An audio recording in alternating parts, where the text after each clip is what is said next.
Shalom Lekulam and welcome to our lesson number 26. In this lesson, we're going to continue with the introduction to the Zohar or prologue to the Zohar, in which we are still in the article called The Donkey Driver on item 97. And previously, we were talking about in the previous lesson uh, how when Israel was performing these sacrifices in the temples, it was considered as if it was like they were receiving the Or Yashar, the direct light, and mm, reflecting the light in the Or Hoser, which is the vessels of Histor in a proper way. And as this quality of the light called Or Hoser increased, so it was the quality of the Or Yashar. One thing that I probably didn't make clear was when in item 97 I talk about um, the name Ben Yahu ben Yehodaya ben Ishai Raf Palin Umekavsiel. This is a name of a person, but also remember when things are mentioned in the Zohar and when names are mentioned in the Zohar, these are parsufim. Parsufins are really close to us and have the name of human beings. But Raf Palin Mekapsiel, this is Yesofa Marchut, okay?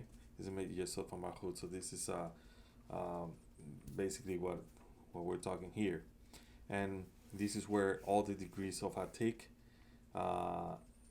because of Yesod, they all shine all at once when they get revealed all at once in the end of correction, okay? So this is something that I want to make sure I get cleared, from the previous lesson, because I didn't spend a lot of time on that to make sure that people understand that they were like, "What are you talking about here?" Okay. So also we spoke about that the Baal Hasulam in his explanation on this article, he also said that he mentions that the desires or this inner inspiration for the connection with the Creator is considered Yisreal, while the egoistic nature of man is considered the nations, right? So we don't need to confuse the nations as we know them physically and Israel as we know it physically. What we need to understand is that yes, even though there's physical nations and there's also physical Israel, they are the branches of a root in spirituality. And Israel as a nation today is a political nation, still at the level of the nations, believe it or not. But according to Kabbalah, the spiritual Israel is different. The spiritual Israel is those who are willing or want to go directly to El, Yashar, direct El, the name of God. While the nations, um, they are egoistic desires. These are the people that are out there. And what is the difference between those who are considered Israel and those who are considered the nations?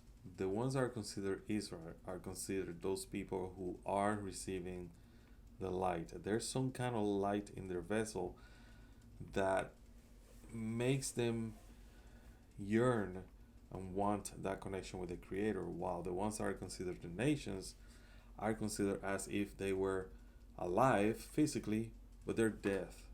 They're dead spiritually. Okay, so they're like the animals. Because that's why the desire to receive is called a dog, because it's give me, give me, give me, right? And it mentions, why it is said, that this dog that is a loyal animal, very friendly animal, is considered the root of egoism and impurity, is because of this give me, give me, give me. Uh, and the properties of the lions are different. The lion is a hunter. It's not give me, I will go get, right? Things like that. But in this case, it's like we are feeding that lion by sacrificing our egoistic desires. And this is what it is. And because the lion comes and eat this prey, it is said that the dogs, which means the impure forces, don't even get close to it because they fear it, right? It's just a symbolism and what is called in Kabbalah the language of roots and branches, in which Kabbalah uses physical things or names of things in order to explain spiritual concepts. Okay, so let's continue. We're gonna continue now on item 97, but before that, as always, we're gonna do our uh, connection with the light or with the intention, right? And as we do this connection, make sure you scan this name of God that being filled with other names of God. And like I've mentioned before, you don't have to understand this, just scan them. As long as you have the intention that as you study the Zohar, it's not for your own sake, it's for the sake of the Creator and for the sake of transforming your egoistic nature into an altruistic nature. Remember, we're not here to destroy the egoistic nature, we're here to transform our egoistic nature into an altruistic nature. Meaning that we want to bring the mahut, which is egoistic, into a higher level in which it will acquire the qualities of Bina, the giver, the altruistic nature of spirituality. So I'll give you a few seconds to scan this, and also make sure you add in your intention, loving your neighbor as yourself, and the Creator above all things. And then we're going to continue with the prayers of the Ari before the study of the Zohar.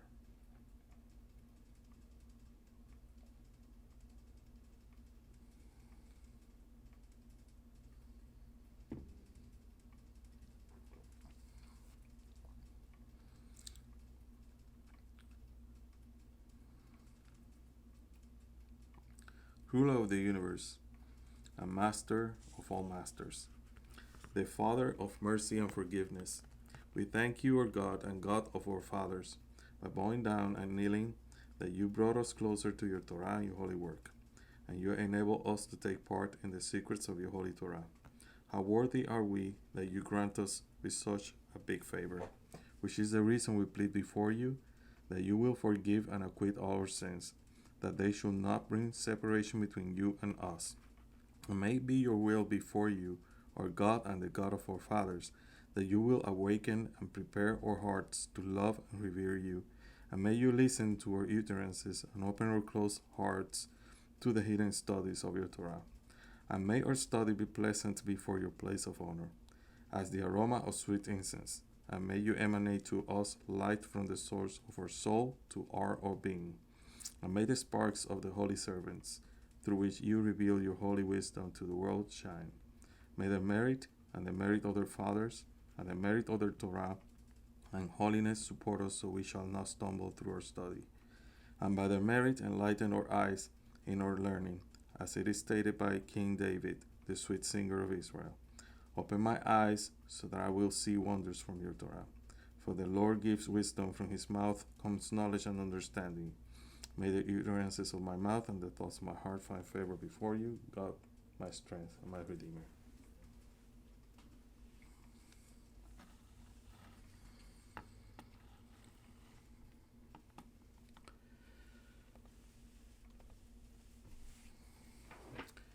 So, in the previous lesson, in item 97, we talk about that when the sins increase, he meaning, Benayahu ben Yohadiah ben Ishai, Rav Pa'alim Umekubal, to whom the degree of Atik of all of the light, shine all at once, meaning Yesod and Ruchba. And I know it's kind of complicated what Asulan has this here, we can ask him once we achieve that level, but just know this is Yesod and Nukba. descended to the lower levels and slay the lion, meaning this desires to bestow start dying. And this was because the lion refused to give up its prey as before, or to get as before, though, and it says it was killed. Therefore, he struck the lion and threw it into a pit to the evil side, according to his understanding. Right? The evil side saw this and sent a dog to devour the sacrifices from the altar in the lions instead. Right? Instead of the lion. What is the name of that lion? And what is the nickname of that dog?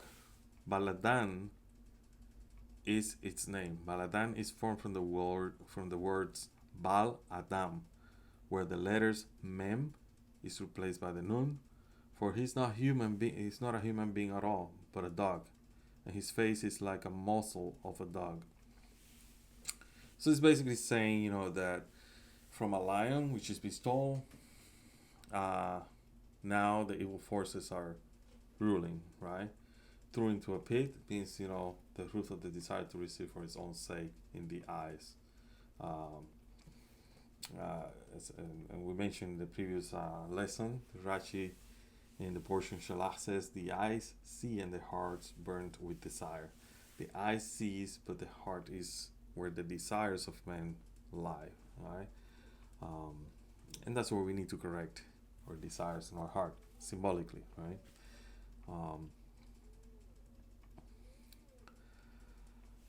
So on 98 says, let's go to 98 here.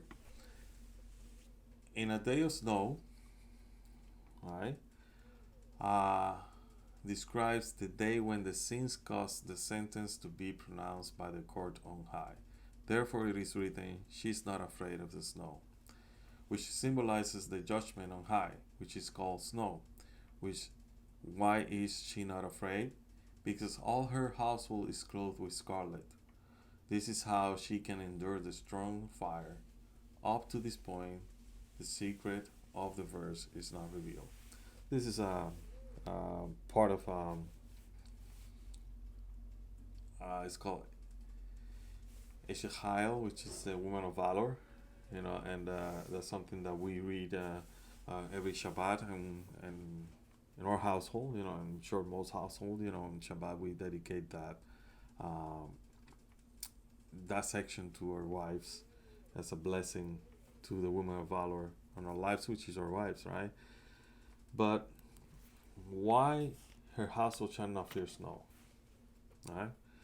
That is the supernal court, right? Supernal court, or the judgment on high, is called snow, because her house is clothed twofold and can thereby endure the strong fire. Strictness, which is judgment, which is called din, or restriction, imposed on the use of our egoism in the male part of the spiritual realm, is called snow. And that actually comes from what is called the supernal court, or the court on high. These restrictions or judgments that are imposed on the use of egoism are very powerful, but they are mitigated below by the chaseh. Chaseh means, the chest, where Malchut receives them. Nukva, which is another name for Malchut, describes these restrictions in the following way. Surround me with roses. This is from Song of Songs, chapter 2, referring to two fires, the upper Bina and the lower, which is Malchut. Okay? So you're going to see this relationship between these two Sephirah all the time when you study Kabbalah, because it's all about that. It's about egoistic desires, Malchut, acquiring the qualities of Bina, which is the desires of bestowal. When Malchut attains these two fires, she awakens the restrictions of the cold snow with her fire. And this is why it is written in Song of Songs that her household shall not fear snow. The household will not fear this supernal or higher, court, which means the restrictions imposed on the male part, because her household is clothed twofold, it's double clothed. In this mean that on the contrary, the snow helps her withstand the heat of her fire. And now that the screen and the unification or sivug is gone, the two fires no longer exist. And this restriction called snow returns. And let's continue so we can make this clear. Let's go to verse 99. What is written next?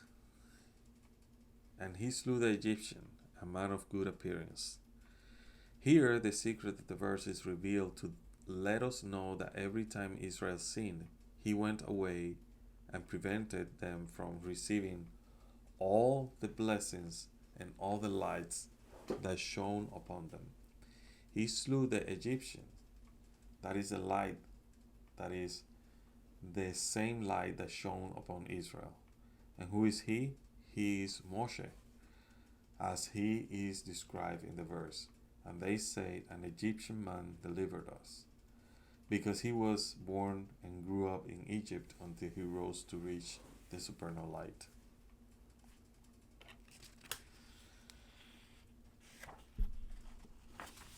The Torah does not speak about man, but it talks about a light that disappeared and was hidden from us. And when this happened, it is considered as it is slain. This light is gone with and this light that is gone is the light that Moshe used in order to impart this light to Israel. And this light, called the Egyptian, for in Egypt Moshe was born, right? Grew up and attained a higher level, supernal light. And that light that delivered Israel from Egypt is the light that we're talking here. Now in verse 100 says, a man of good appearance. Mare. This is as it is written, manifestly, which is mare, and not in the dark species. A man is, as it is written, the man of Elohim. This is the husband of that appearance, the glory of Hashem, which is Malchut, because he earned the right to lead the grade over the land. And he wished a feat that no other man had achieved.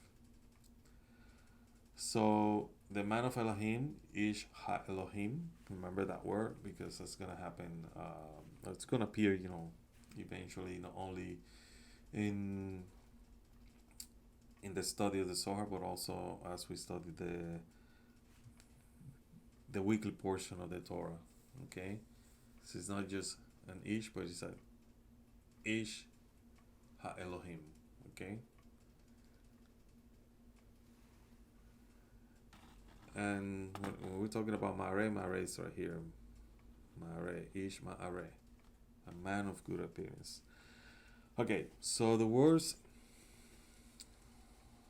here, difference between Moshe and the other prophets is that Moshe is the foundation of Seramping, and he constructs and passes this light from Seramping to Malchut.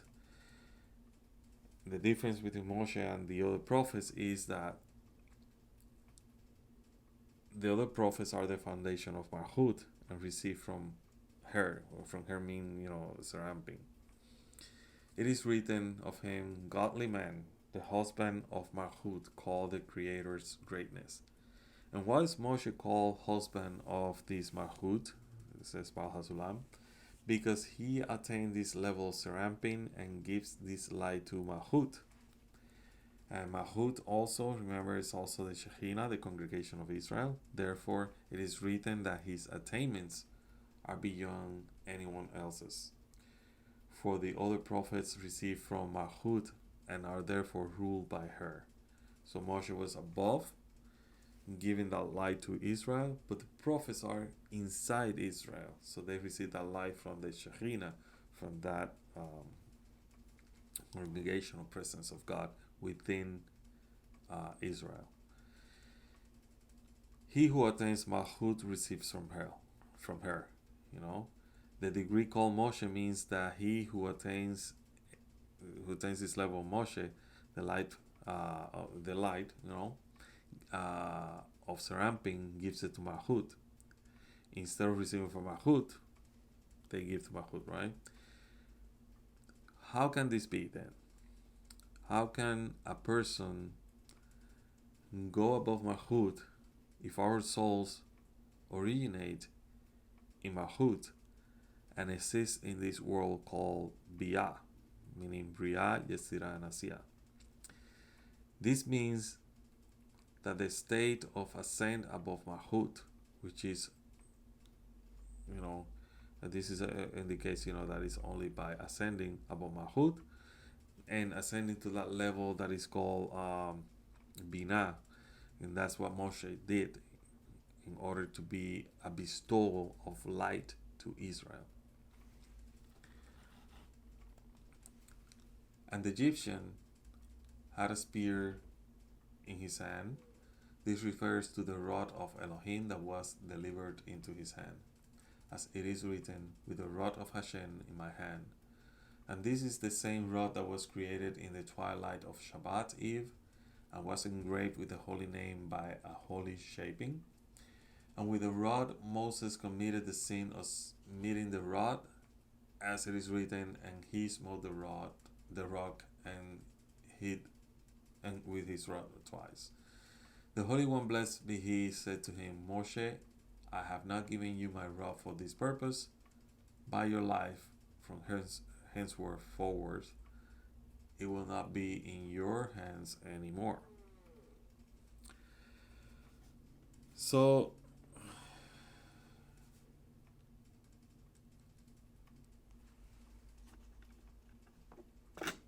when he talks about the evening of Shabbat, the word evening, right, Erev, and twilight, signified a state where Malchut, strictness, is mitigated by the properties of Bina. It's where Malchut start to transform into an altruistic vessel, to an extent that it becomes possible to see Malchut as if Malchut was from Bina. And this is so because in Shabbat, Malchut ascends to Ava Ve'ima and becomes Bina. However, in the twilight of Shabbat, Malchut is not yet in Bina, but it's no longer Malchut. Everything, this is Bar Hasulam explaining again as we read this. Remember, everything in the book speaks only of the properties of spiritual objects, because nothing but desires exist in the spiritual world. Only in our world are desires clothed in physical bodies. And this is what is said, that 10 things were created in the twilight, when there is no distinction between the thing itself and the origin of the thing. There's no distinction between Bina or Malchut, because Malchut herself has no distinction. And it's because of this property of the staff. It's because of this property that the staff was created in the twilight, before the world's first Shabbat. Because it possesses the holy and special property of the Creator's name, which means it's an allusion to the properties of Bina, from which this altruism descends, this holiness descends, and Malchut is ready to receive this holiness. The two properties of Bina Malchut are contained within the Creator's staff. Therefore, Elohim, the name Elohim, is indistinguishable from one another, for they are created in the twilight. Hence, with the help of the staff, by means of the property of uniting Malchut and Bina, all the fortunes and wonders, all the light can be brought to Israel, because this is the purpose behind the light's descent from the state of Bina to the state of Malchut. With the help of this property of the staff, Moshe was able to ascend to Bina, to the degree of what is called godly man. And this is why the staff is called the staff of the Creator, because it is according to the name of Bina. Now understand that the name of Bina, the holy name of Bina, is Elohim. Elohim means restrictions, judgment, din, and all that. But it's also, Elohim has the same numerical value as Teva. Teva is nature. So keep that in mind, because it's very important. It's something that is very important, and it has a lot to do with the way we relate, not only with each other, but also with nature itself in the physical realm. And Elohim is indistinguishable in the sense that if you really translate it literally, it means gods. And what does it mean, Elohim, plural? It's because all the forces of creation that are working together like one. And when they come together as one, they're called Elohim, the name of God, Elohim, all these forces working together in order to create things. Okay?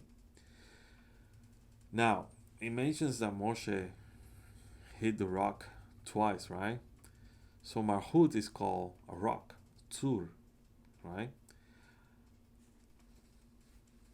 Upon ascending to Bina, she's called Zela, which is another name for a rock. The inner coupling, the inner union between Zerampin and Nuchba, or Zerampin and Malchut, in the state of their ascent to Abba Ve'ima, where Nuchba uses the vessels of Ima, that is called speech. The outer coupling between Serampin and Nuchba, when they are in their own place, is called Sivug de Haka. Sivug de Haka is a Sivug, if you're gonna, it's basically a union by striking, a union by hitting, right? It's for this that is written to Moshe in the weekly portion, in the parsha of the weekly portion of the Torah, and Beshalach, you shall strike the rock, Tzur, and it shall bring forth water, right? Because Tzur is the ascending to Bina, right? Now, for a Sivud Haka to happen within Malchut himself, right? So this is an ascension, right? You shall strike the rock, and it shall bring forth water. Remember, water means mercy. Okay. However, it is written in the weekly portion in Chukat, speak ye unto the rock before all eyes. Remember, it says speak. He didn't say, hit the rock, because speech is what? In the state of Serampin and Malchut ascending to Abba Ve'ima, when Nukva uses the vessels of Ima, which is Bina, it is called speech. So he was supposed to use, that kind of power, if you want to call it that way, or force, right? Speak unto the rock before all eyes, that it give forth water. For the rock, which is Bina, and the sivug within her is called speech. And this is where Moshe basically failed, because he hit twice. in addition to first striking the rock, the stur, he struck also the selah, which is another name for the rock, which lacks, the strike. It only has a sivuk in the form of speech. You cannot hit you can hit the sur, but the selah, you have to talk to it. Okay, it uses its form of speech. And since there's no distinction in the creator's staff, it is unclear whether it refers to Marhut or Binah, but also implies that it is Selah Binah. And the creator told him that the staff was given to him to use it with the Tzur, but not with the Selah. And that's what I said. It's not for this purpose that I have not given you my staff, that it will no longer be in your possession henceforth. And this is, a secret here that we're gonna then continue as we read the Zohar. Immediately he went down to him with a staff, signifying harsh judgment, and plucked the spear out of the hand of the Egyptian. From that moment onward, he lost the rod, which is the spear, and could never regain it. And he slew him with his own spear. Means that because of the sin of smiting the rock with the rod, he died and did not enter the Holy Land, thereby causing this light to be withheld from Israel.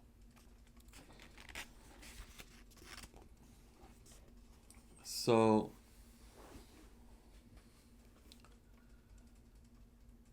it was, according to Bar Sulam, he said that in item 94, which was in previous lessons, it was mentioned that a great unification, a great sivuk in Attic happened, and only Bon, which is a Mahud, were supposed to disappear, but not Sag, which is Bina, because Bon could have immediately, ascend and forever become like Bina.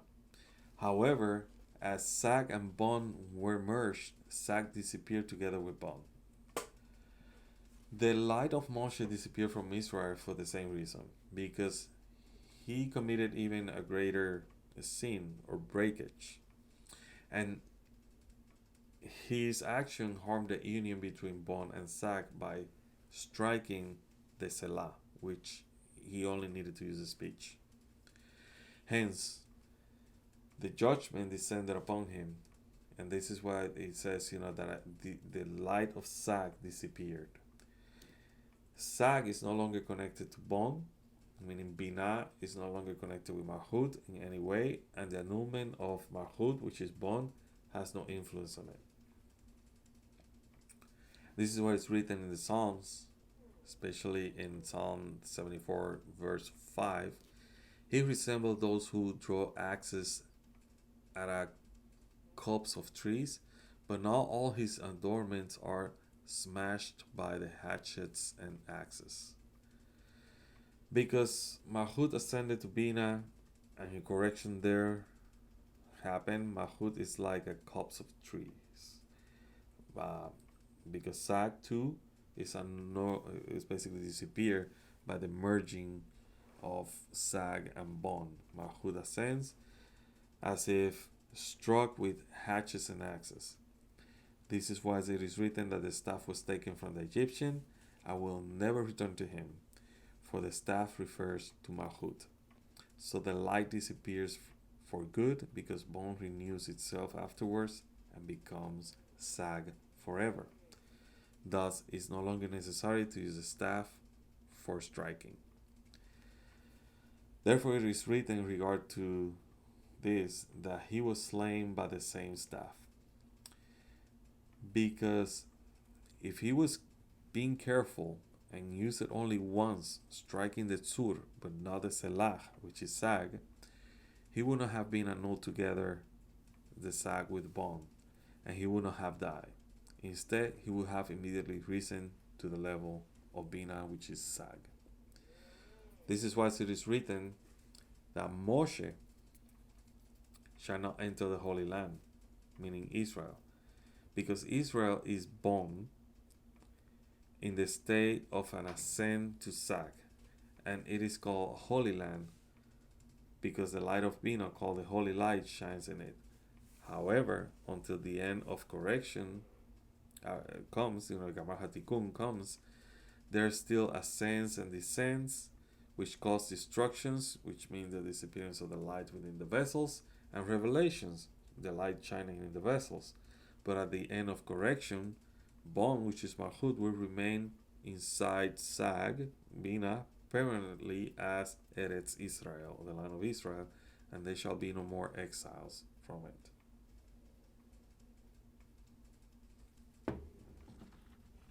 So let's go to the graph so we can. So one thing that you need to understand is 6 days of creation, 6,000 years of correction. That's Malchut. Shabbat is Bina. Okay?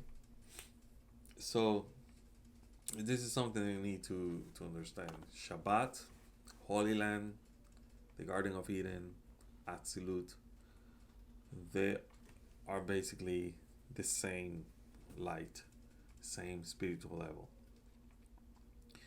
And that's basically what we're talking here, okay? So once we go to these ups and downs that are in the 6,000 years, we will no longer have those ups and downs. We will be in Shabbat. Once we're in Shabbat, we're in Eretz Israel forever, and there will be no more exiles. That's our goal. This is the world of correction. But this is happening within a parsuf, and that parsuf is called Bon. Okay? Just think about that, This is Sag, where all these craziness happen. Ma, where we're trying to correct something, and then Bon, which is the lowest of the lowest that we can get. But from here, all the correction, basically all this climbing through these rungs of the ladder, start happening to the point that Bon connects to Serampin, which is Ma, and Ma ascends to Ab, and Bon ascends to Sag. So Malchut and Bina are connected in that sense, okay? And that's the whole point, the ascension of the worlds. That's how we celebrate Shabbat. Shabbat is a practice of how we're supposed to go to the beginning of creation. Beginning of creation, you have Atik, how everything was created, then the worlds, they start ascending. In the eve of Shabbat, Adam HaRishon was created. Then we're in a correction, but all of a sudden, sin happened. Adam started using its more egoistic vessels in order to acquire the light. Before he was able to eat from the tree of life, he ate from the tree of knowledge. And that created then that all this ascent became a descent, and now the worlds are in the place that we find them today, And Adam HaRishon, his soul, also fell down to the place what is called Madol Klipot, which is the place of the Klipot. Okay? So now our practice when we do Shabbat is to start during the week, correcting and try to make this ascent again. Asiyah, going to the place of Yetzirah, eventually Asiyah raising to the place of Bria, and then to the place in Shabbat, which is Asiyah is in the place of Malchut, of the world of Atzilut, which is a world of correction where everything is perfect. Okay, that's what we practice basically in Shabbat when we celebrate Shabbat and we welcome Shabbat, is raising our soul to that level that we were when we were in the Garden of Eden. Okay, now let's go to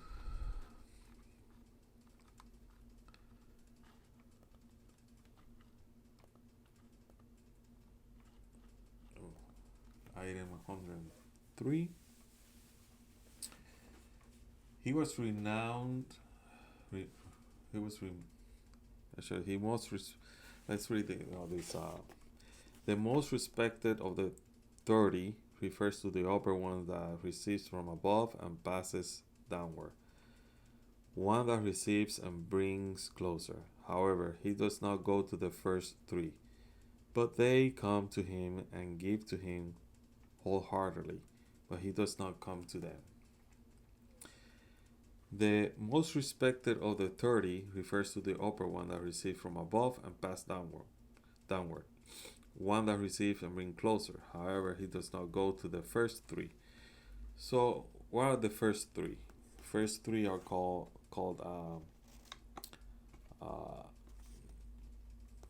Giber Rishonim, the first three, and but also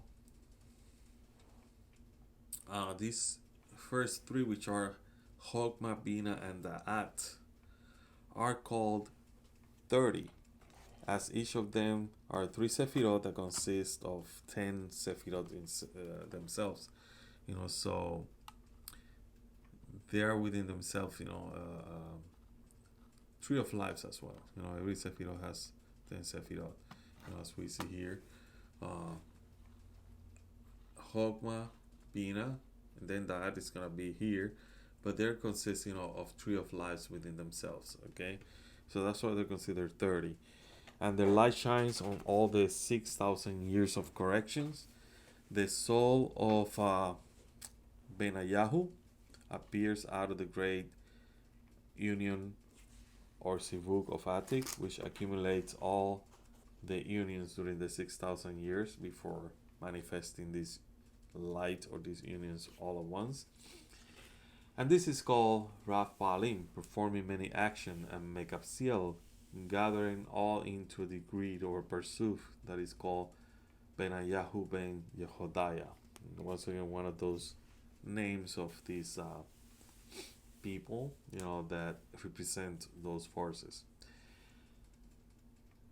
Therefore, it is considered that he receives the light of all the supernal 30s, meaning from Chokmah, Bina, and Da'at, that descends to his souls. And he also consists of particular couplings or unifications that have transpired through the 6,000 years, which he gathers into one package, one pack, right? And although they give him the best of the properties wholeheartedly, he still cannot draw closer to them and subsequently receive from them. That is because the disappearance of the screen in Serampin and Nukba made the screen in Zag, which is the Bina and the Parsuf of the Mahut of Ein Sof, disappear as well.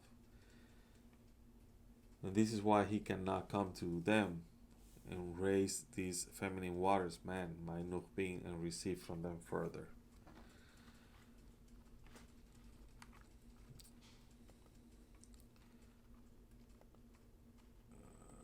Item 104.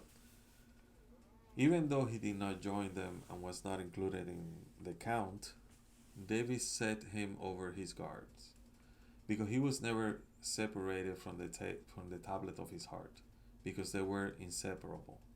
David gave his heart to Moshe, but he did not give his heart to David, because by the hymns and praises, together with the kindness that the moon shows for the sun, she draws him to the sun to reside with her. This is what the verse said, and David set him over his guard, means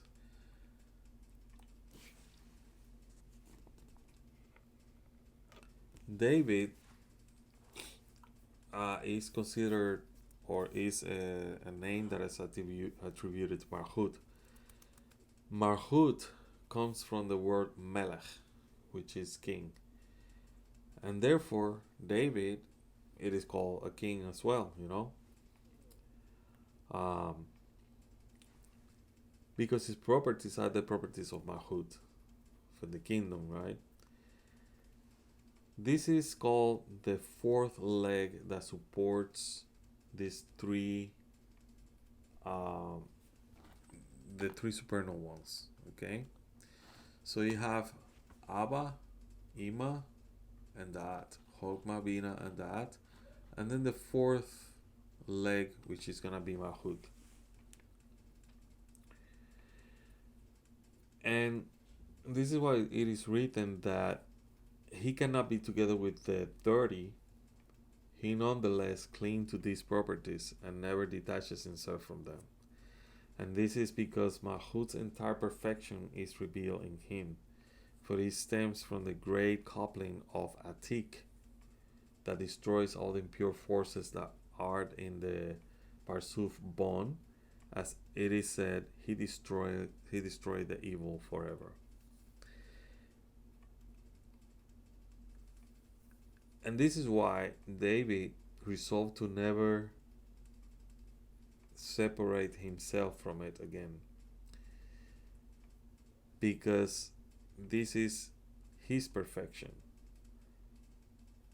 However, Benanyahu ben Yehodaya did not pay attention to David, and David is the fourth support of this Gar, Gimer Rishonim, the Chokma, Bin, and Dad. This is as if he's unable to receive from the three upper ones, and because he cannot receive from David, he doesn't pay attention to David. With the help of the feminine water, the Mainuk being of Mahut, that are called Seara, which is stormy wind, that is elevated to the level of Serampin, which is called heaven. And this is as a result of the hymns and praises of mercy. Marhut start receiving the light of Yahu ben Yehodaya's soul, which is in absolute perfection, and merge with it for the eternity, forever. Okay, so remember, we're talking here, even though we're talking about Ben Yahu ben Yehodaya, this is just a soul or pursuit that has achieved that level of what we call atik. Okay.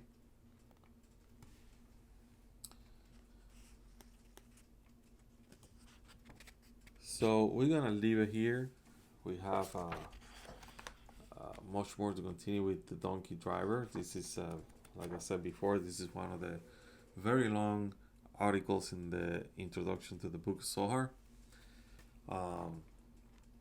There's much more that we can learn from this article, and it is one of the most important articles, that as a Kabbalist, a person can study and try to understand, because in this article there's a lot of secrets in the relationship between how everything came to be in the level that we are, and also what is the level that we need to achieve. And at the same time, we're learning about all these different parsuf and forces that we call Moshe, the forces that we call David. These are, different aspects in the tree of life, like Nesach, Hod, Yesod. Yesod is Joseph, Malchut is David. You have Moshe and Aharon with Nesach and Hod. Tifare is Jacob. Chesed and Geburah is Abraham and Isaac. And Binah is Elohim. Chokmah is the Yohe and the Vahe. Keter is the Ehiyeh, which is manifested to Moshe. So these are things, that are revealed to us through this article, and how these forces interact with each other, how they actually, the dynamics basically of this thing. And right now, what we're learning is just the following. There was a sin, right? There was a way basically to stay away from sin. It's called, raising the feminine waters, the prayers, in a way that they were altruistic, so we can receive, these masculine waters, this answer from above, which are symbolized by the lion, which is the creator accepting this sacrifice.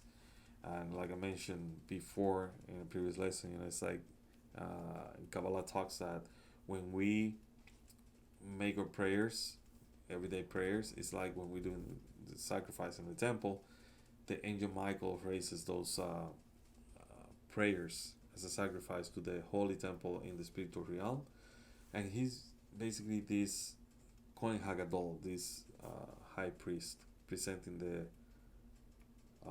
sacrifices of our prayer to the Creator, and in order for us to receive, that Or Yashar, the direct life from the Creator, this answer to our prayers. But this is according to the quality of our desire, right? If our desire is altruistic, depending on what level or what is the quality of the altruism within our desire, that's the quality of the light that is going to enter our vessel, and how much of that potential that we have as human beings, physically and spiritually, we have can manifest. And in here, it's telling us also, that this lion can be replaced by a dog, which is the evil forces, by our sins, by our egoistic desire. And I've mentioned in lessons before, the Zohar it warns about this, and I see this a lot in Kabbalistic teachings about using the Kabbalah in order to gain material things, have a better life financially, better business and things like that. That will come. I'm not saying that it will not happen. The problem is that it's applied the wrong way. You have to make the proper request, and that proper request is in an altruistic way. And when I say altruistic, it means you want to receive that for the sake of the Creator, not for your own sake. Because if you want it because you want to be rich, because you want to have a better life, you want to find I see that a lot, my other half of the soul, I want to have my twin soul, meet me and things like that. It makes no sense, when you're doing it in an egoistic way. You're not gonna receive what you really need. You're gonna receive what you want, and what you want just is used for correction, or may stop your correction, and make it harder for you, or make you more miserable than you are. And I have seen that in some students of Kabbalah. There was a person that actually gave me a whole Kabbalah Center Zohar, set, and she doesn't study Kabbalah anymore because she was expecting that by studying Kabbalah she was gonna get all this happiness, all this meeting of her, other half of the soul, and all this stuff, and all this preaching of fortune and happiness, and all that didn't happen, So she got disenchanted, disappointed. She wanted to deal. She didn't want to deal with everything, and she didn't want to throw away the set of Zohar, so she donated, to me to see if I can find somebody else, that can. And we did that, But this is the whole thing, It's like, don't study Kabbalah for the sake of acquiring material things, happiness, or anything like that. Because a lot of Kabbalists can tell you they were not happy when they were learning Kabbalah or teaching Kabbalah. They went through a lot of stuff in order for us to get the light that we're receiving today through all these teachers and organizations. So Kabbalah doesn't guarantee happiness, but it guarantees some kind of satisfaction, spiritual satisfaction. And the attainment that you will receive is more worth than money, because it's a sense. It's a sense within your soul that no money can buy, no material things can give you. Your vessel is an egoistic vessel, but when you connect to this Bina, you're gonna see that it the material things is just, or the desire for these material things is just an excuse not to pay attention to the real thing. That these material things are trying to fill a void that they will never satisfy, and this void is called a desire for spirituality, and that's what you need to yearn for, and that's why you need to study the Zohar with that purpose. And the whole purpose of the Zohar is to reveal that light within us so we can share it with others. And that's the biggest satisfaction, that's the biggest light and biggest void that you can feel. in your life, and it's by sharing the light. Okay, so I hope you have found this lesson interesting. There's a lot of things that are kind of ambiguous yet until we go to the next verses. I'm not gonna explain it. It will take us like 2-3 hours to explain just what we read. Hopefully, pretty soon we're gonna finish this donkey driver and go to another very important um, article after the article called 2 points, which is called the Night of the Bride, because the article has to do with one of the holidays that are very important for us Kabbalists. Okay, so remember, classes are free. You don't have to pay anything. The best way that you can pay is by liking, subscribing, and sharing. These classes are given to you. The light is given to you, but you have to give something back, right? So make sure you like. That's a way to pay back. Subscribe, another way to pay back, or share. That's a way to share the light. If you think this is something that is important for other people to know. So on to the next lesson. Shalom.